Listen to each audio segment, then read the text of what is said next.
was clearly not safe to have in-person meetings, so we decided to switch it up and do a virtual format. It is, let me check the time, 10:01, so I'll just do a really brief introduction. I'll keep it real quick because I want to make sure our presenters have enough time to present their amazing content and also to have enough time for the Q&A. So this webinar is actually our sixth one, and it's going to be focusing on identifying, prioritizing financing projects. Oops.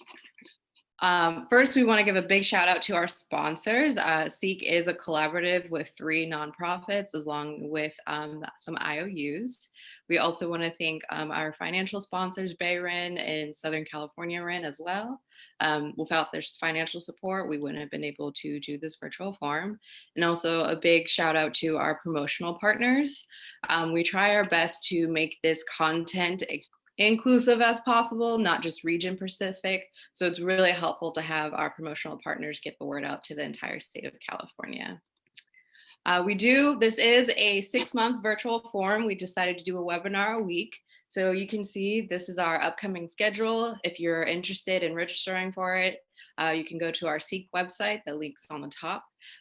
We also have an amazing networking activity. We're going to be playing trivia night. We made the game just to be Jeopardy. It's going to be great, and it's also going to quiz you on climate and energy facts. So we really encourage people to come out to that. We also have SEEC Bingo. It's going to be great. It's going to be fabulous. It's very difficult to be able to connect with people individually over a virtual format. So we're trying our best to create a sense of community. So we really encourage people to attend networking events and play this amazing bingo game because we have wonderful prizes.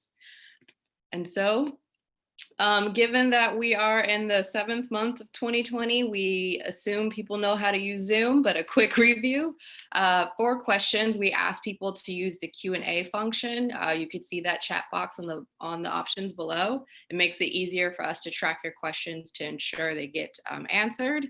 There's also the chat box. If you have any technical issues, you can contact myself, that is Serena, myself, Tia, Serena, and also my other coworker, Ryan.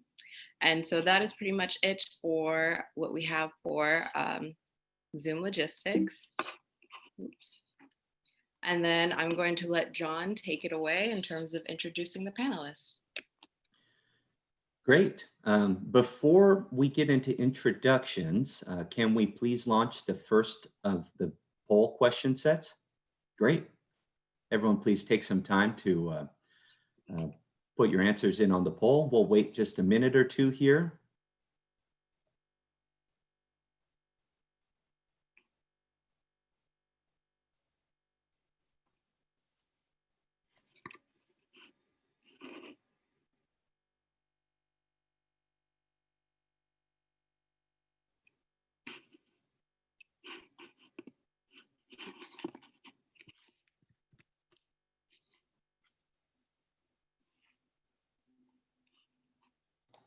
I'm going to give it another 20 seconds or so.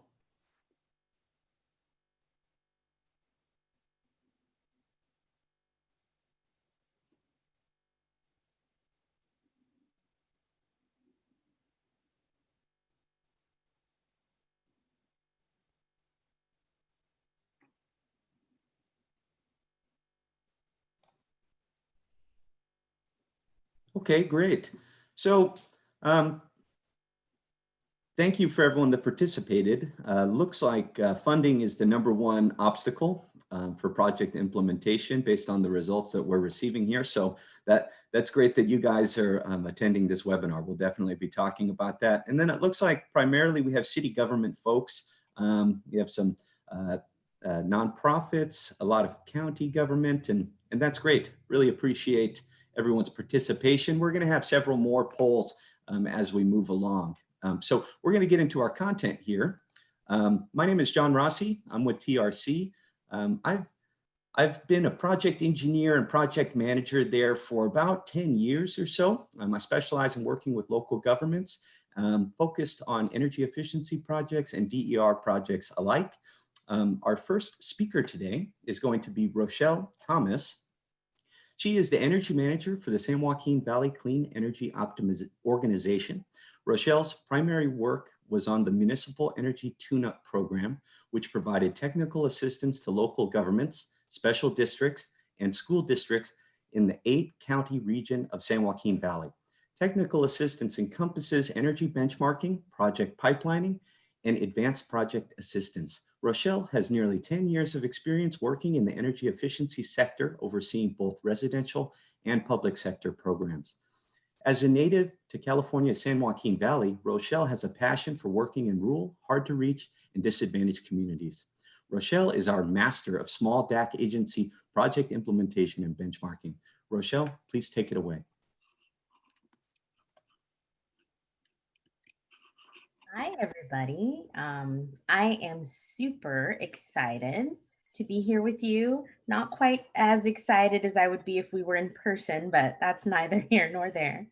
And hopefully you can see my screen now. There we go. All right. Before I get into my presentation, I have a really quick note about the format of our collective presentations today. Each of us have some of the elements that you see here on your screen incorporated as part of our presentations. These are meant to help you distill the information and follow along with the main themes. First, you'll notice the speaker's photo at the bottom of the slide. Since most of us are in some phase of social deprivation or another, it's nice to have a face to the voice.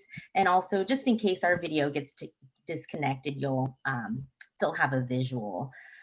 Secondly, the what's the point bubble here. This is a high level or overarching idea behind the information on the slide.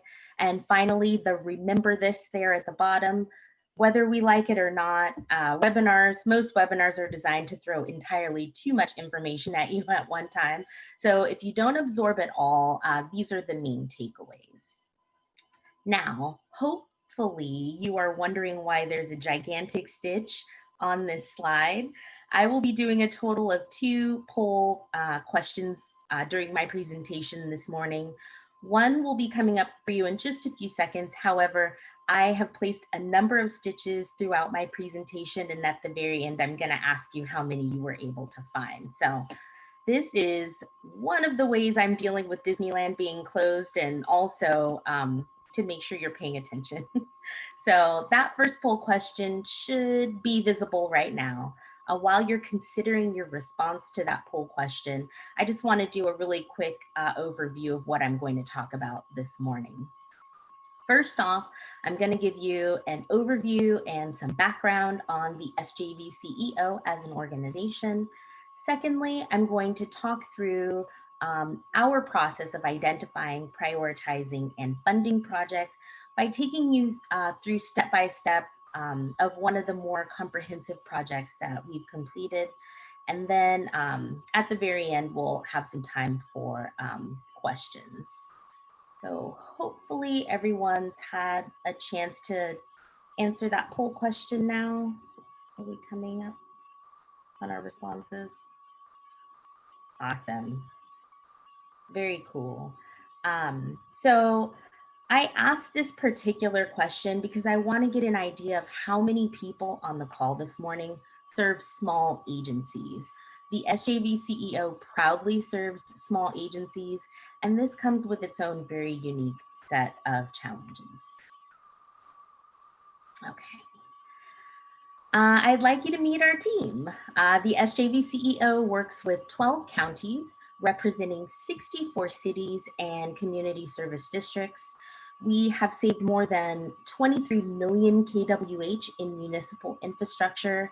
We actively maintain over 7,000 utility accounts in Energy Star Portfolio Manager, and we've secured over $8 million in non-utility funding. So what's the point of me telling you all this? Well, we've been working in and with these communities successfully for more than a decade, and we have a proven track record as a trusted resource. We are zealous advocates who get results. Now, you may remember us as the View Partnership, the Me Too program, the HDR Partnership, and the Slope Energy Watch. However, now we are just the Central California Energy Watch.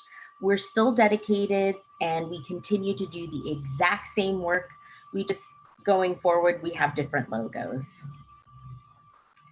Not only are we committed to working with the public sector, but we are committed to working with the public sector in underserved communities.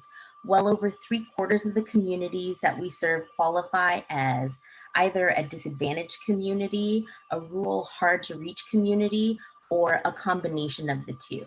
So on your screen here is a representation of where we work in California, as well as the partners with whom we work to make what we do possible. So we believe very strongly in working in the public sector because public sector agencies are uniquely positioned to influence the communities around them. How do we do what we do? We utilize a collection of no and low cost data-driven tools. So the reason that low and no cost tools are so important is because they increase access. For example, we utilize the Energy Star Portfolio Manager heavily because it's free. It's not perfect, but with experience, we've been able to adapt this tool to suit our needs. Along with ESPM, we also utilize Green Button as well as the Share My Data tool to access our customers' information. Rochelle? Yes. I'm sorry for the interruption. Would you mind clicking on Present Slides through the Slideshow tab? Oh, yeah, sure. Sorry about that. No problem. Let's see. Thank you. I got ahead of myself there. There we go. Hopefully that's better. Okay, so let's see, where were we? We were talking about, okay, our internally developed web-based tool called the Infrastructure Inventory is used to log and maintain records of all of our partners' critical inventory. This allows us to take a proactive approach to identifying energy projects and thus relieving the burden of that many agencies have to replace equipment upon burnout. We also take all of this information and we build it into what we call the Energy Readiness Report. And this Energy Readiness Report acts as a roadmap for projects. The ERR is concise and it's very much to the point, no more than 2 pages long. This is important because many of our partners wear multiple hats. For example, in one of the communities that we work with, their community development director is also their facilities maintenance director and is also the principal of their local elementary school. So keeping things simple and actionable has been the recipe for success for us. We track all of our projects using teamwork. And finally, there are projects that require a little bit of additional modeling to gain approval. And for that, we use the GRITS platform. So our overall project philosophy is to keep things as simple as possible. One step, one punch, one round at a time. So says Rocky Balboa. So what does that look like? To demonstrate that, I would like to talk a little bit about a project we executed with the city of Avenal. The population of the city of Avenal is only about 9,000, and that's not counting the 4,000 people that are housed in the Avenal State Prison. Step by step, this is how we came to complete a comprehensive energy efficiency project on their Veterans Memorial Hall. The city of Avenal had already been benchmarked in an ESPM for quite some time. So we had a really good amount of historical energy use data for the city. We then developed their energy readiness report using that data, and right away we were able to map out which projects were the most viable to be completed and in what order. After we identified the project, we set out to find funding. In the end, we were able to secure multiple sources of funding, such as foundation funding from the Palm Wonderful Company, grant funding from PG&E, as well as technical assistance program funding through the Me Too program, and that funded the ASHRAE Level 2 energy audit. So the city only had to come up with a very small portion to make up for the shortfall. All of the fixtures in the facility were retrofitted with LED lamps, and following the ASHRAE Level 2 audit, we were able to identify opportunities for envelope measures. We already had estimates for the energy savings for this project. However, 1 year later, we did revisit that usage data in ESPM, and I'll show you what that looks like in just a second. Here are some photos that were taken throughout the process. I would like to call attention to the very large photo in the center of your screen. This is the attic crawl space at the Veterans Memorial Hall.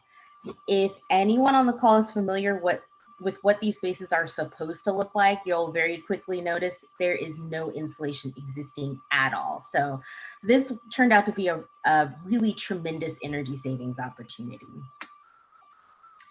The final list of measures included LED lighting, ceiling insulation, and radiant heat barrier, which is a measure that supports ceiling insulation.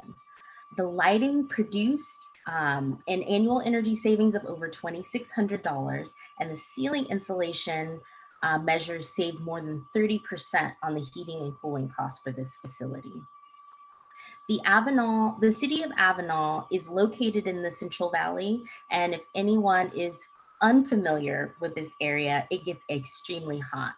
For example, it's really not uncommon to have temperatures in excess of 100 degrees for 10 days in a row or more. So some of these months saw as much as 40% decrease in their cooling costs when we compared it to the baseline. Granted, this is not by any means a huge project. However, it is incredibly meaningful for this small, hard to reach, and disadvantaged community. By reducing energy costs by 40% in the first year, the city is able to redirect those dollars into future energy projects, but also things like mental health services, public safety, and parks. These services that are so hard but pivotal for rural disadvantaged communities to provide. And finally, as an organization, we've always had a very strong virtual presence. The current health crisis has provided us more opportunities to strengthen that presence. We offer one-on-one energy coaching with all of our partners. Our blog EE platform provides a wealth of information on energy efficiency, current events, energy technology, workforce development, and a whole host of other things. Our Funded Fast Chats is a monthly webisode that airs each second Tuesday of the month. Each month we do a high-level dive on a program or funding vehicle. They're no more than 20 minutes each, and don't worry if you miss it. All of the installments are recorded and we host them on our website.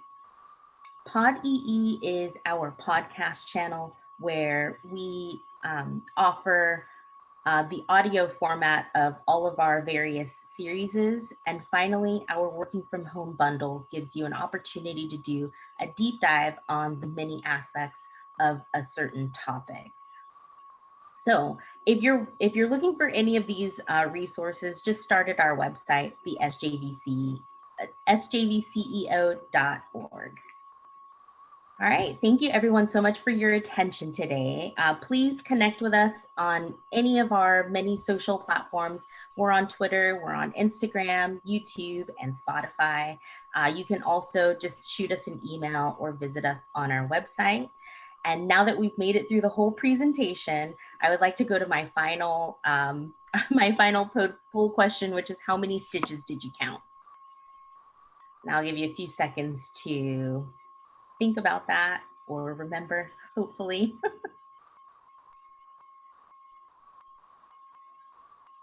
And while the team is polling, I'd like to just ask that if any questions come up along the way for the attendees, please feel free to submit them through the Q&A tab, and I'll go through them and make sure we discuss them at the end.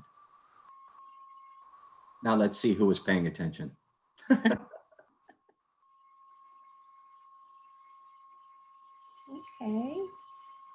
Okay. Well, the correct answer was actually 17. If you counted the very first stitch on slide 2 and the 4 on the slide that you see here, you'll get a total of 17. Thank you so much for your attention this morning. Great. Okay. Let's stay moving along here. Up next, we have Alelia. Alelia Parenteau, Lead Green Associate and Certified Energy Manager runs the Energy and Climate Program at the City of Santa Barbara. As Energy and Climate Manager, Ms. Parenteau identifies energy efficiency and conservation strategies, implements new technologies to reduce the city's energy consumption and transition to 100% renewable energy, and coordinates the development and implementation of the city's climate action plan. With expertise in utility operations, creative financing strategies, energy development, policy development, and energy and climate best practices, Ms. Parenteau has helped position the city of Santa Barbara as a city to watch in the state when it comes to energy management and climate action. Alalia is our expert for medium-sized agencies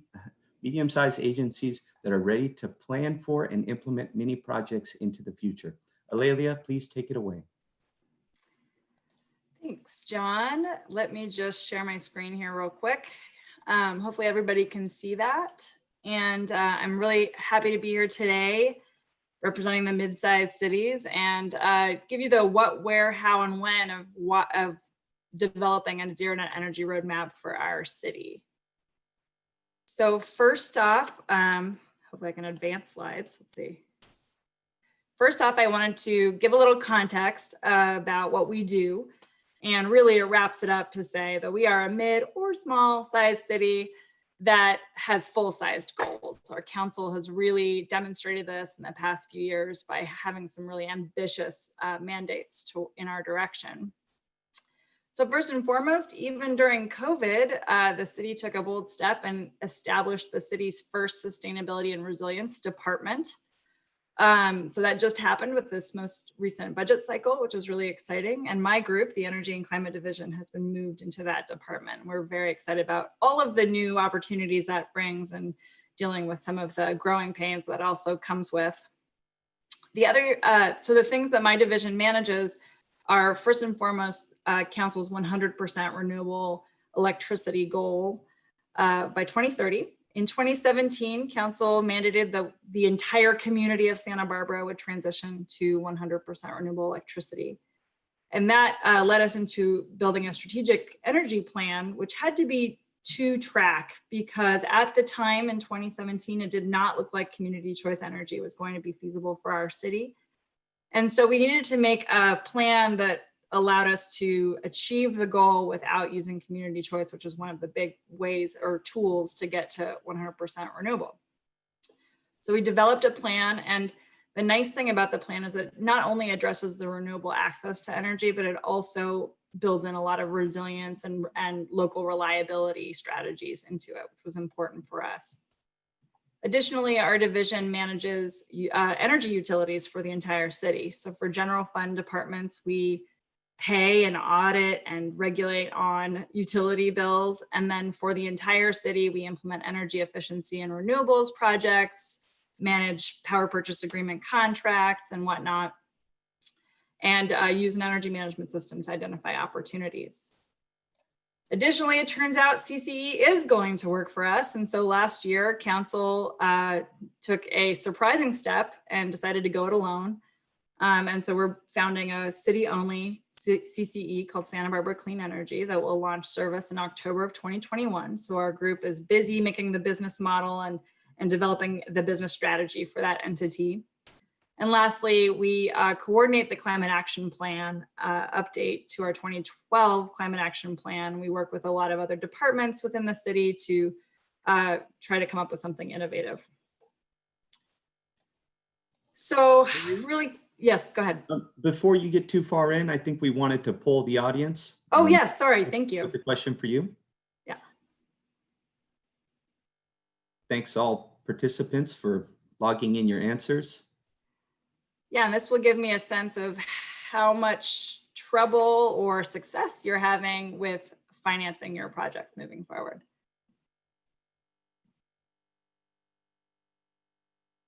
Just give you a couple of seconds to finish that off. All right, let's see what people had.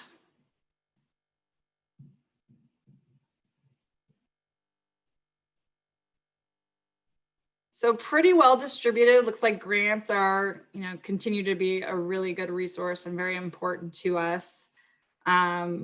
good for you guys with general fund and capital fund investments. That's awesome. And this is great. Thank you so much. All right, let's close that. And really, and I'll touch more on some of those items in a second about funding. But I wanted to explain why we focused on a zero net energy roadmap for our facilities. And one reason is really considering our 100% renewable goal. Most of you on the call probably understand that it's really challenging to move our entire natural gas load towards a renewable stream. And so really looking at ways to electrify some of these buildings and optimize that community choice energy resource that we'll be building can help us on that goal. And then really zero net energy buildings tend to be very high efficiency, since a lot of the buildings are space constrained and budget constrained to build large renewable systems. And so you really have to maximize energy efficiency opportunities in these buildings. And so we really are attracted to that. It certainly helps us meet our climate goals as we continue to look to improve our built environment within our city. And then we really want to lead by example and provide a replicable model for other cities or the development industry to follow to come up with innovative building strategies. So one big transition that happened for us was how projects came to our group. And so I think the title of this slide really says it all, on from reflex to roadmap. So historically, we really chose projects reflexively, where they would come to us either through lamp outages, hey, some lights are out, why don't we replace them all with a higher efficiency option, or through just a request from a department. And this worked fine for almost a decade, but then we ran out of low-hanging fruit projects. So it wasn't as easy to identify or to justify these projects. So our project pipeline really started to look different.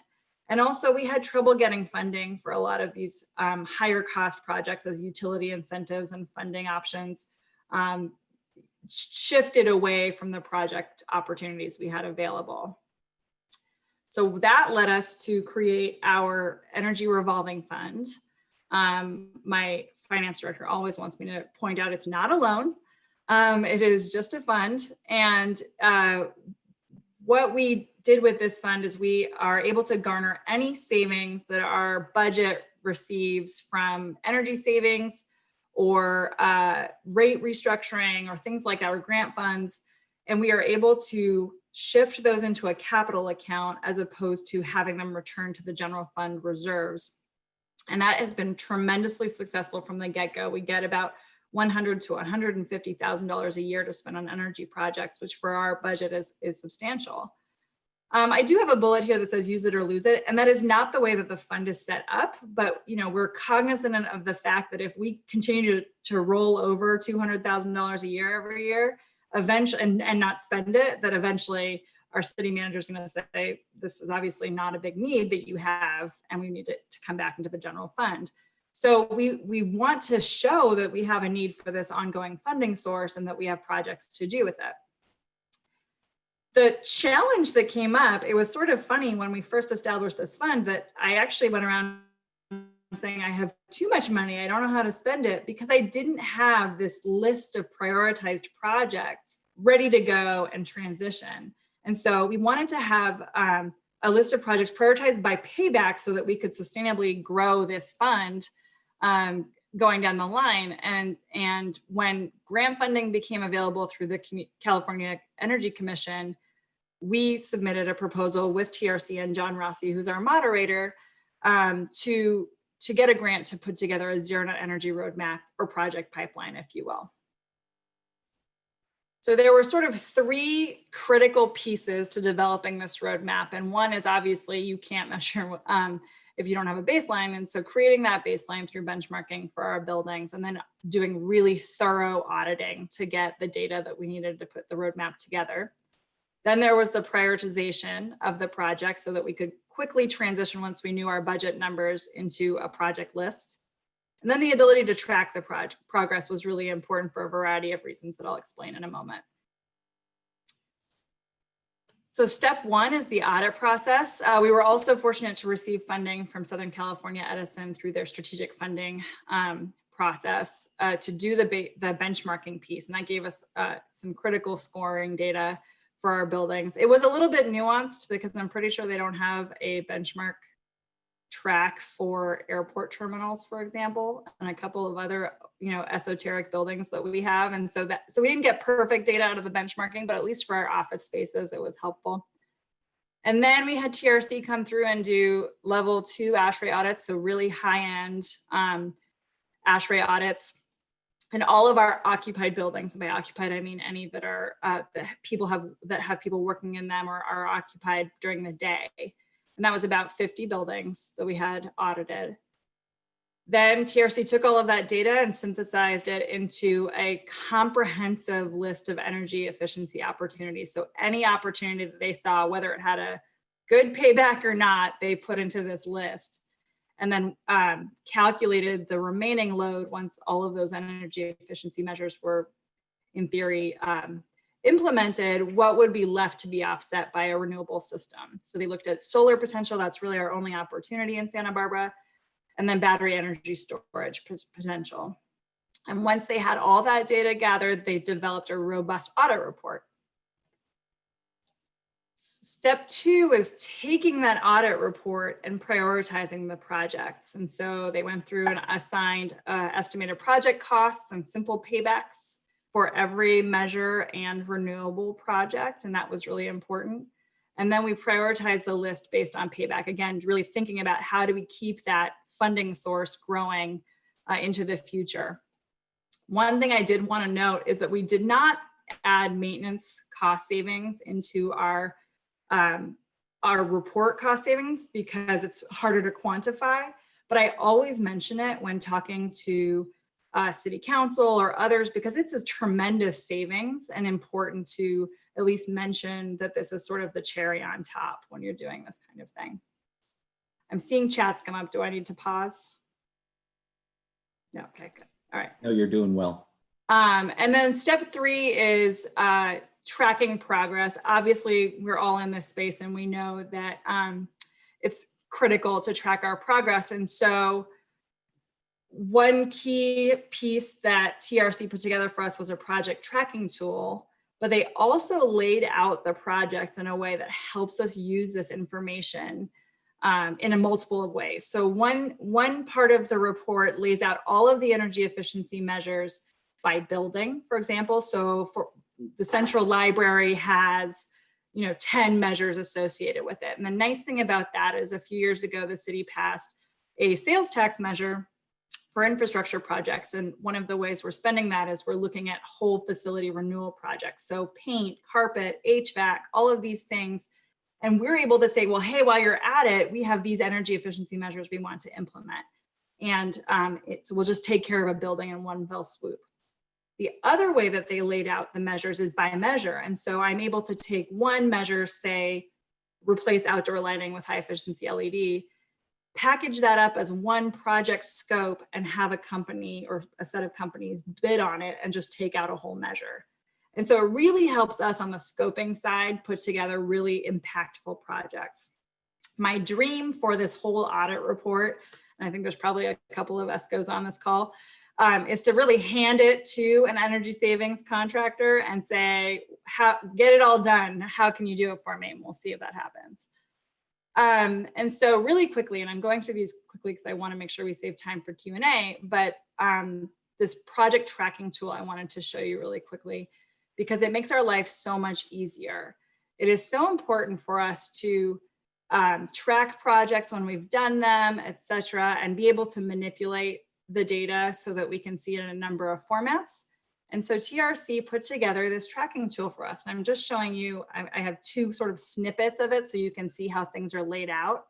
But here you can see the summary table for all of the different energy efficiency measures with the associated estimated kWh savings and dollar costs.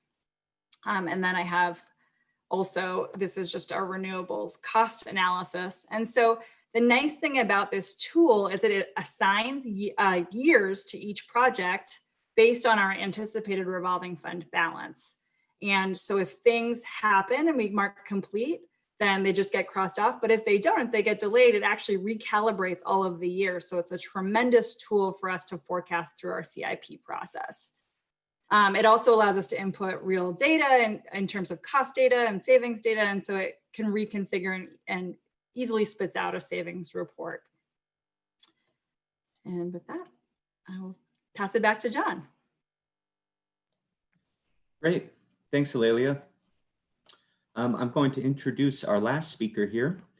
Lindsay Hayes is the Municipal Energy Program Manager at the City of San Diego's Sustainability Department. Lindsay and her team work closely with city staff, elected officials, and public stakeholders to develop and implement strategic energy projects, policies, and programs designed to push the city's building portfolio toward the goal of zero emissions by 2035. Lindsay's background in DER program consulting, classroom instruction, and project management lends a unique skill set that allows her to lead and affect change across a wide variety of initiatives. Lindsay has a master's in environmental science and management from the Bren School at UC Santa Barbara. In her spare time, Lindsay enjoys exploring San Diego's and the world's natural and culinary treasures with her family and friends. Lindsay is our large city expert that specializes in cutting through red tape for the purposes of planning and implementing energy retrofits. Lindsay, please take it away.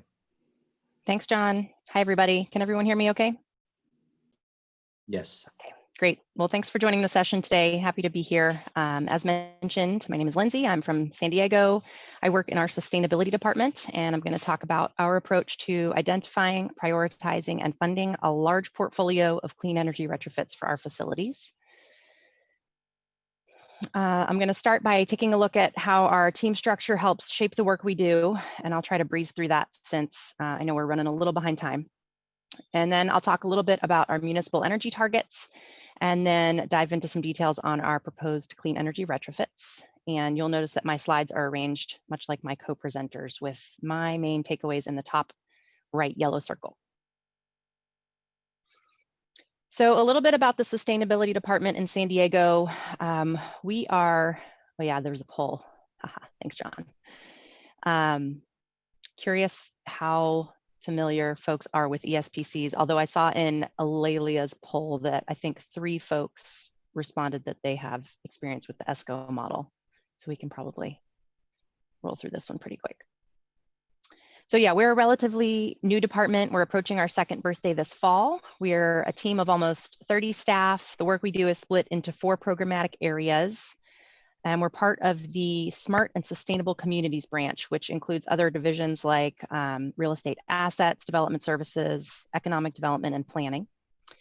Our department mission is to facilitate innovative efforts across multiple departments to enhance sustainability initiatives. Pause there to look at the poll results.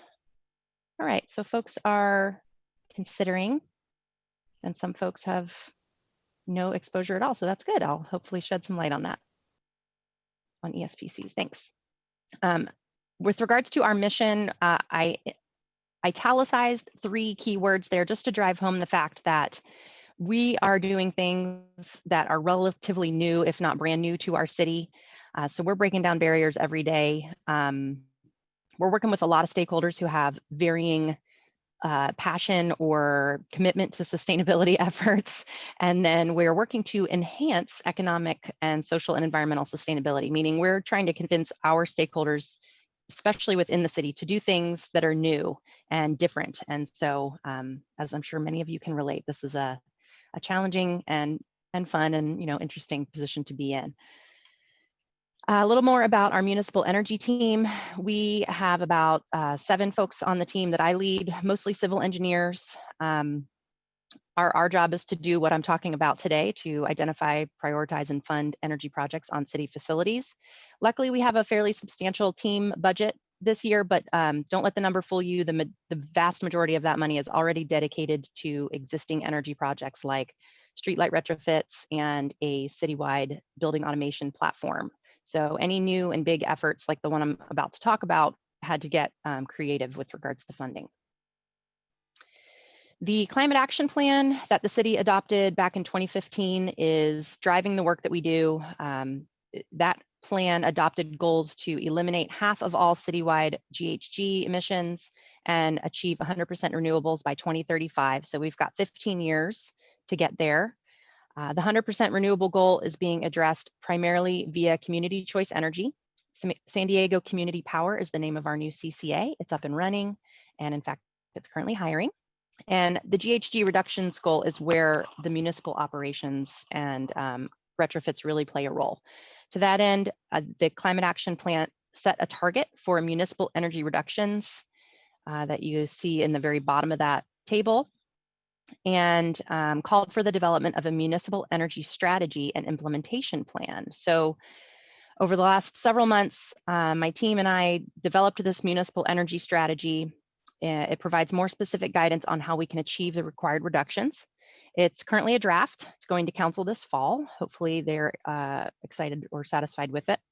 And it lays out a set of strategies and actions that are designed to bring the city's facilities to zero emissions by 2035. So we're really committing to that zero emissions goal, which I'm really excited about. Walking quickly through the strategies, we're talking about energy efficiency, increased measurement and management of building performance, increased on-site renewables, policies that require new construction and major renovations of city facilities to be zero emissions through decarbonization, electrification. We want to deploy smart, connected, and distributed energy resources, things like battery storage and microgrids that can help us shift demand, balance the grid, and really increase resiliency in the face of climate change-driven disruptions. And then we also want to engage our occupants, both staff and community members, and leverage our projects to increase awareness of climate change solutions, and then also ideally serve as training opportunities for our local workforce. And then what's not referenced on this slide, but is really critical for us, is a focus on climate equity. We have a climate equity index that was developed by folks on my team. Check it out on our website if you haven't already. It's fantastic. It ranks our city neighborhoods based on access to resources.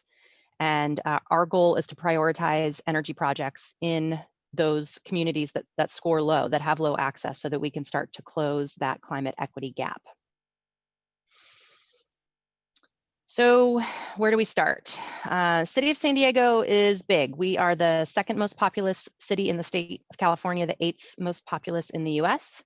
We maintain a diverse set of infrastructure, over 500 occupied facilities, everything from libraries and rec centers and police and fire stations to water and wastewater treatment plants, landfills, traffic signals, street lights, you name it, we are powering it. Our Public Utilities Commission comprises most of our energy consumption. They're doing most of their own work because they bring in revenue.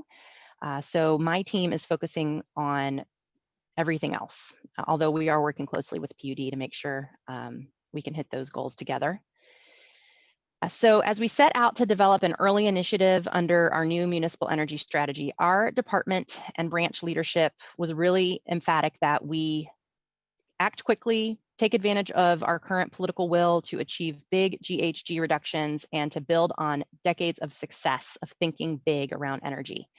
Most importantly, we were instructed to be transformational, to leverage our energy projects to address non-energy benefits like deferred maintenance, employee wellness, comfort, real-time building management, performance improvement, and of course, don't forget to wrap in COVID response elements wherever you can. So we got to work. And luckily, we had an as-needed energy engineering firm under contract that was already developing for us a comprehensive list of energy opportunities over across 200 municipal facilities based on their own energy audits, a literature review of historical energy audits, and a bunch of other documents like deferred maintenance logs and facilities conditions indices. They identified 880 measures along with estimated installation costs and energy cost reductions and GHG reductions for each project or each measure. They let us know that if we were to install all 880 measures, it would cost us around $27 million. The investment would pay itself back in about 6.5 years, and we would see about a 12% reduction in annual consumption across that portfolio. So this was useful information, but 880 measures, 220 sites is way more than we could bite off and chew at any one time, not to mention the $27 million price tag, which was a non-starter given the impacts of COVID on our city budget this fiscal year. So we started to do some prioritization. We started with the metrics provided in that master opportunities list.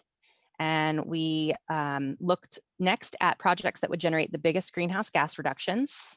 We tried to distribute remaining projects across our 9 council districts while also placing emphasis on those facilities that support our communities of concern, libraries and recreation centers primarily.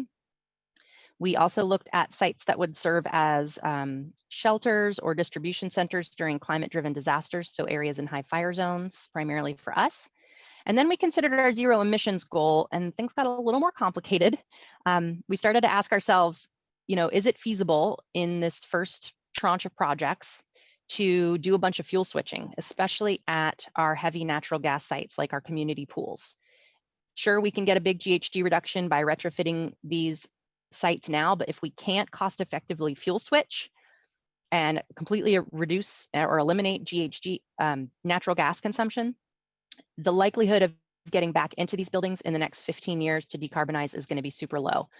So we're still grappling with these issues to some degree, and we've landed on our core list of retrofits, our portfolio, and it's what you're looking at on this slide here.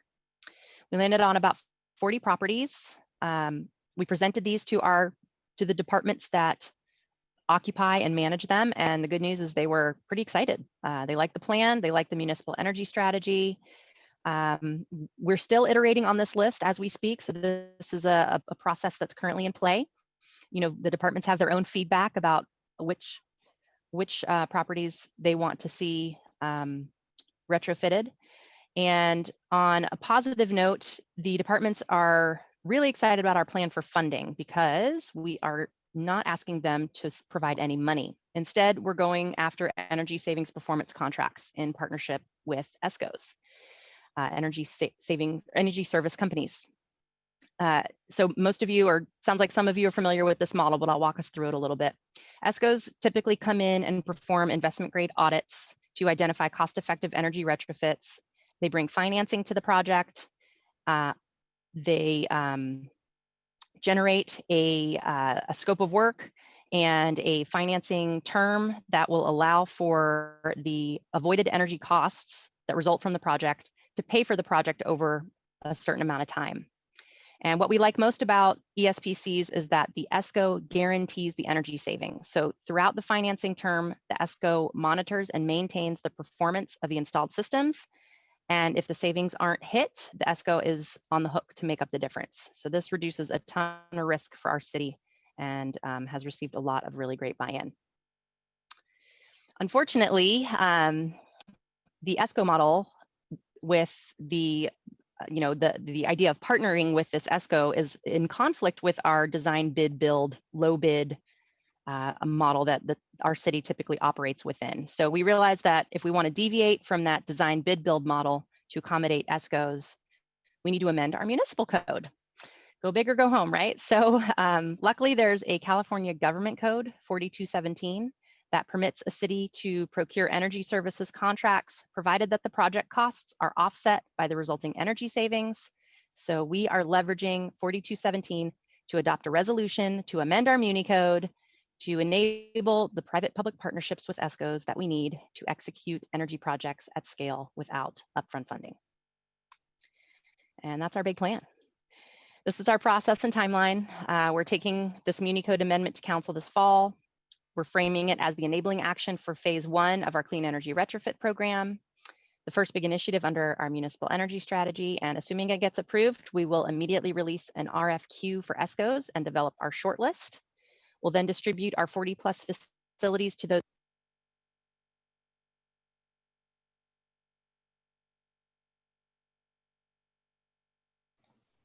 Lindsay, we lost your audio.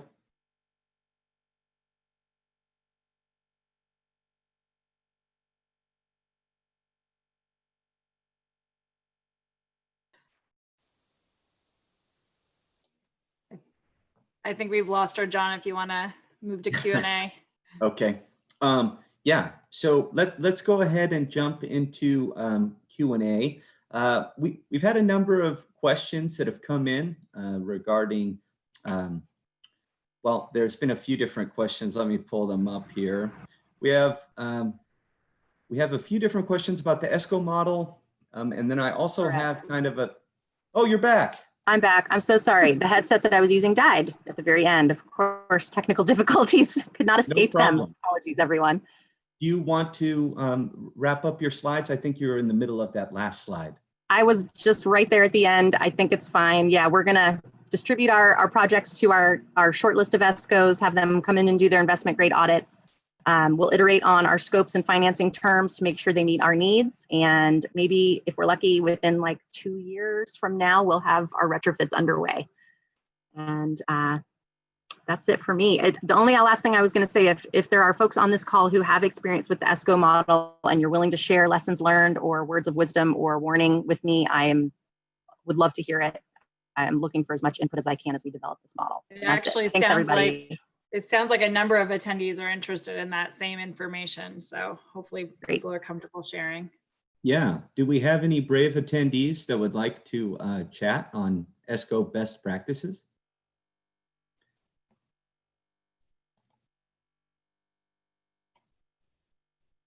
Serena, I'm going to ask for your help if someone raises their hands and would like to chat. Perhaps in the meantime, I have a slightly different Q&A question to get us rolling. Are any panelists or webinar attendees considering participation in the upcoming IOU third-party RFA/RFP process for local government partnerships? Are you planning on submitting your own program or considering partnering with a third party? Any panelists can provide their comment on that, or if there are any attendees that are interested in providing feedback, we can unmute them as they raise their hands.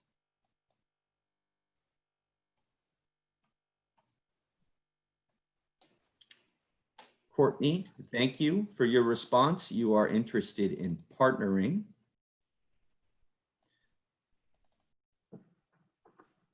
John, this is Alelia from the city of Santa Barbara.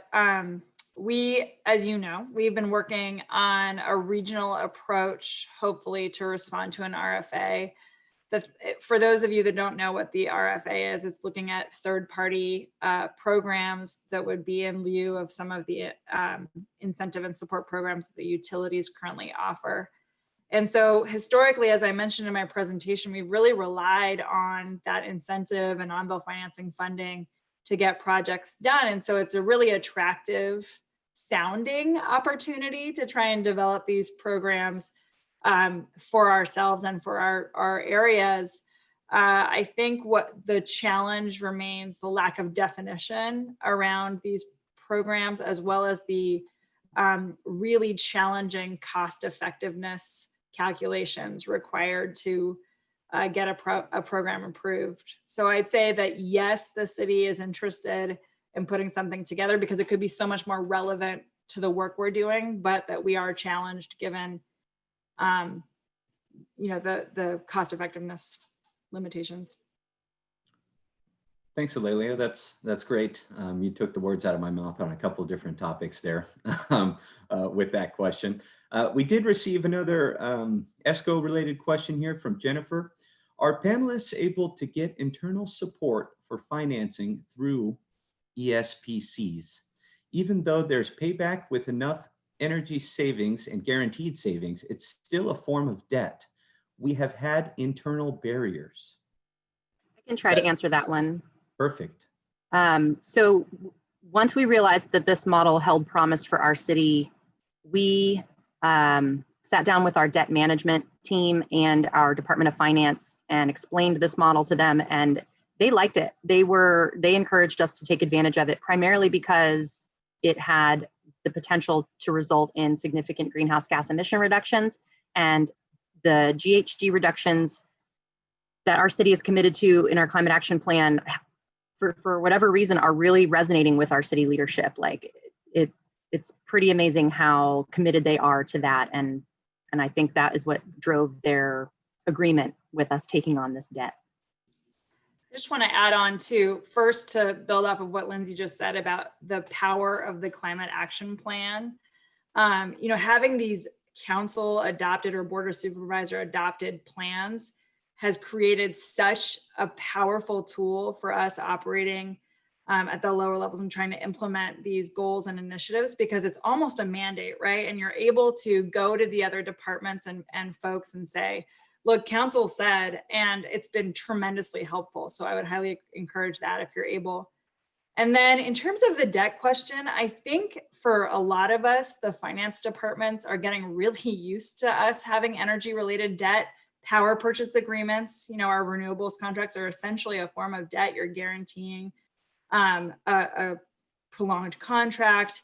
On-bill financing, you know, is a debt to a utility. So I think that they're getting more comfortable with it.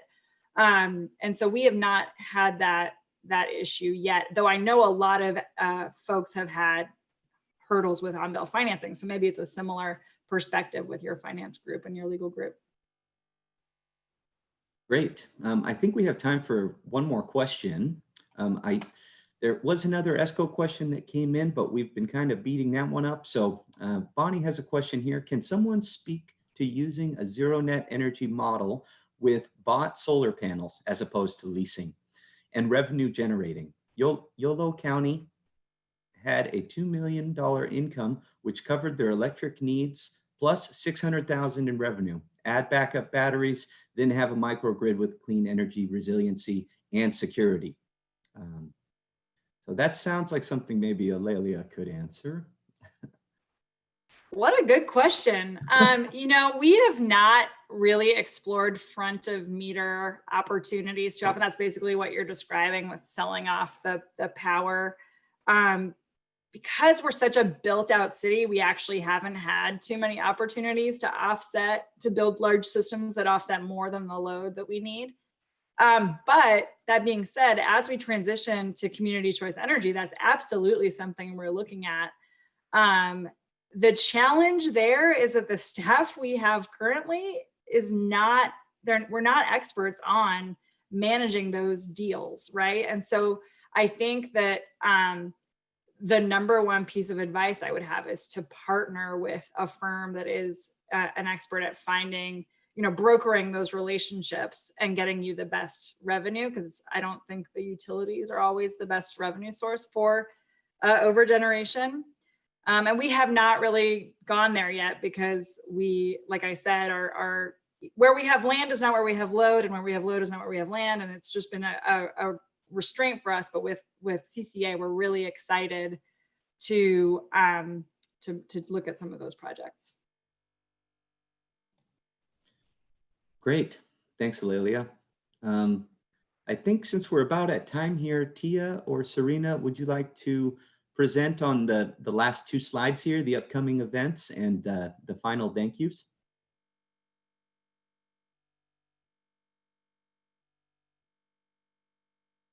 Okay, well, here we have our upcoming events. Really appreciate everyone's time today, and thank you for the questions that were submitted. Any closing notes, Tia or Serena? Yeah, apologies, I was on mute. Again, you can see we have upcoming events. We do have a networking activity to encourage people to interact with each other in a more informal and socialized way. And we do also have upcoming webinars. I'm going to send it to our chat box real quick right now. We do have a link in which we ask people to fill out a survey on this webinar. We want to make sure we're working with our presenters to provide content that people are finding really helpful. And that's all we have on our end. Thank you again for taking the time to attend this webinar, and thank you to our amazing panelists for providing this really important content. My pleasure. Thank you. Thanks, everyone. Thanks, everyone. Thank you.